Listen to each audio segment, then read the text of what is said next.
I would say probably 90% of the time, maybe more, negative feedback is really just sour grapes. Someone was trying to get something for free and didn't, and so they decided to say something negative. Now, the trick is finding those that 10% of the time where it actually is real, and we made a mistake or we need to fix something. Um, so, take good notes, monitor when calls were placed, what was said, and really track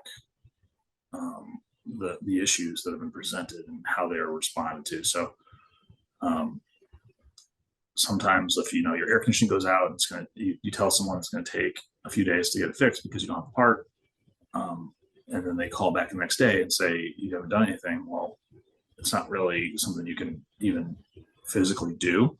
Um, if it's something where maybe on the flip side, where a leasing agent or a manager was rude to somebody, well, then you can handle that relatively quickly, and hopefully you can get a pattern, and you can see that if they're rude to one person, then they're rude to more than one person, and you might have to let that worker go.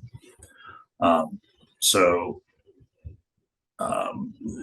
I'd say again, most of the time it's customers being unreasonable, but some of the time it isn't. Sometimes they're quite reasonable, and we have to be accountable for that. Angry parents, that can be a variety of things. Sometimes they just don't believe that their child could have destroyed their unit.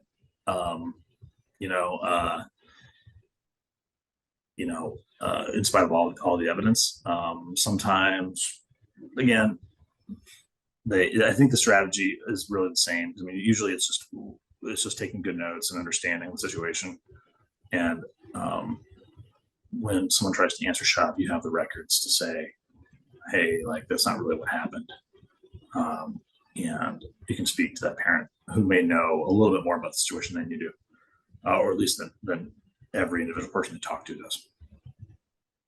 But and then communicating internally, I think, is probably also important. Just so everybody knows what the issue is, how it's being resolved, and how reasonable that person's being.